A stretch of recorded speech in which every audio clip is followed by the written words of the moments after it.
Hello guys, welcome to Vishwan phone. நான் உங்கள் விஷ்வன். இன்றைக்கி நம்ம வீடியோவில் கேப்டன் அமெரிக்காவை பற்றின ஒரு சில இன்ட்ரெஸ்டிங்கான ஃபேக்ட்ஸை பற்றி பார்க்க வரோம். ஸோ அதுக்கு முன்னாடி நம்ம சேனலை சப்ஸ்கிரைப் பண்ணிக்கோங்க. அப்போ தான் நான் போகிற வீடியோ வந்து உங்களுக்கு சீக்கிரமாக சேரும். வாங்க வீடியோக்குள்ளே போகலாம். ஸோ கேப்டன் அமெரிக்கா பார்த்தீங்கன்னா மிகப்பெரிய சூப்பர் ஹீரோ. நிறைய பேருக்கு வந்து கேப்டன் அமெரிக்காவுக்கு பிடிக்கும். என்னதான் கேப்டன் அமெரிக்காவுக்கு வந்து அயன்மேன் மாதிரி லேசர்ஸோ இல்லை தார் மாதிரி தண்டர் பவரோ இல்லை ஹல்க் மாதிரி வந்து மிகப்பெரிய ஒரு உருவமோ இந்த மாதிரி எதுவுமே இல்லைனாலும் கேப்டன் அமெரிக்கா செமையாக சண்டை போட்டு வந்து ஒரு மிகப்பெரிய சூப்பர் ஹீரோவாக இருக்காரு. அவெஞ்சர்ஸ் டீமுக்கு ஒரு லீடராகவும் வந்திருக்காரு. ஸோ கேப்டன் அமெரிக்கா கேரக்டர் பார்த்தீங்கன்னா ஜோ சைமன் ஜாக் கர்பி தான் வந்து உருவாக்குனாங்க. அவர் வந்து முதல்ல இந்த மாதிரி மற்ற மார்வல் கேரக்டர்ஸ் மாதிரி தான் அவரும் காமிக்ஸில் வந்து முதல்ல வந்து இன்ட்ரடியூஸ் ஆனார். அதுவும் பார்த்தீங்கன்னா ரொம்ப பல வருஷத்துக்கு முன்னாடி வந்து அவர் இன்ட்ரடியூஸ் ஆனார். எதுலன்னு பார்த்தீங்கன்னா கேப்டன் அமெரிக்கா காமிக்ஸ்ன்ற ஒரு காமிக்ஸில் மார்ச் 1941 அப்போ வந்து கேப்டன் அமெரிக்கா கேரக்டர் வந்து இன்ட்ரடியூஸ் பண்ணியிருந்தாங்க.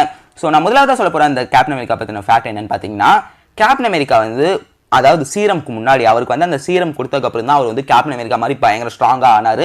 அதுக்கு முன்னாடி ஒரு நார்மலான ஒரு சாதாரண மனுஷங்க மாதிரி தான் வந்து கேப்டன் அமெரிக்கா இருந்திருப்பார்.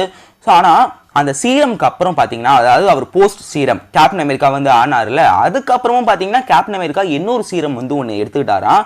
அந்த சீரமால அவர் ஒரு வேர் உல்ஃபா வந்து மாறிக்காராம். இது வந்து காமிக்ஸ்ல காமிச்சிருக்காங்க. அந்த காமிக்ஸ்ல வந்து பாத்தீங்கன்னா அவருக்கு வந்து வேர் உல்ஃப்னு பேர் வைக்கல, கேப் உல்ஃப்னு வந்து வச்சிருக்காங்க. ஸோ கேப்டன்ல இருந்து கேப், வேர் உல்ஃப்ல இருந்து உல்ஃப் எடுத்துட்டு கேப் உல்ஃப்னு அந்த ஒரு கேரக்டர் இருந்துச்சு. அது வந்து செம ஃபேமஸ் ஆச்சுங்க அந்த காமிக்ஸ்ல. ஸோ கேப்டன் அமெரிக்கா பார்த்தீங்கன்னா அவர் வந்து சீரம்க்கு அப்புறம் இன்னொரு சீரமும் வந்து எடுத்திருக்காரு. அதில் தான் வந்து அவர் வேர் உல்ஃபா வந்து மாறி இருந்தாலும் அதுக்கப்புறம் வந்து எப்படியோ ஒரு சிலரோட உதவி வச்சு அவர் பழையபடி வந்து மாறி இருக்காரு. ஸோ அடுத்த ஃபேக்ட் வந்து என்னன்னு பார்த்தீங்கன்னா, கேப்டன் அமெரிக்காவால் 1 மைல் தூரத்தை ஒரே நிமிஷத்தில் ஓட முடியுங்க. இது வந்து காமிக்ஸ்லயோ எதுலையுமே வந்து கிடையாது. கேப்டன் அமெரிக்கா வின்டர் சோல்ஜர் படம் பார்த்துருந்தீங்கன்னா ஸ்டார்டிங் சீனில் உங்களுக்கே தெரிஞ்சிருக்கும். ஃபால்கனும் கேப்டன் அமெரிக்காவும் ஓடிட்டு இருக்கும்போது கேப்டன் அமெரிக்கா விடாமல் 1 நிமிஷத்துல 1 மைல் தூரத்தை வந்து அவர் ஓடிட்டு வந்திருப்பாரு. ஸோ கேப்டன் அமெரிக்கா மட்டும் ஒலிம்பிக்ஸ்ல வந்து பார்ட்டிசிபேட் பண்ணியிருந்தாருன்னா அவர் வந்து ஒரு தங்க பதக்கத்தையே வந்து ஜெயிச்சிருப்பாரு.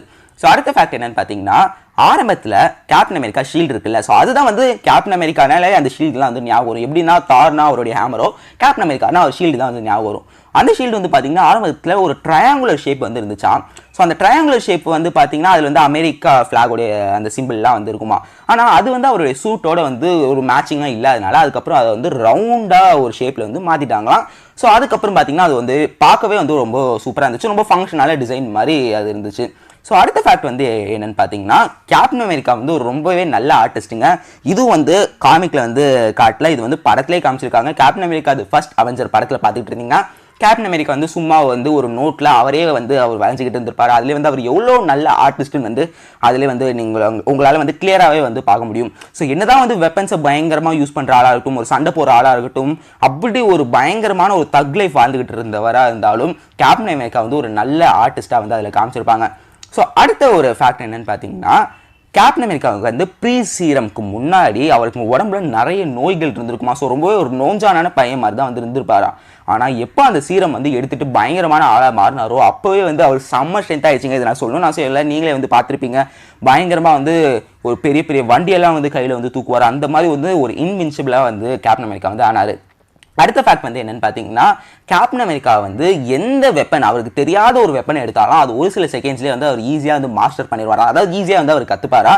இது வந்து காமிக்ஸில் மூன் நைட் காமிக்ஸில் வந்து இதை பற்றி சொல்லியிருக்காங்க. ஸோ அடுத்த ஃபேக்ட் வந்து என்னன்னு பார்த்தீங்கன்னா, கேப்டன் அமெரிக்காவோட பர்த்டேவாக வந்து 4th ஜூலை வந்து கருதப்படுது.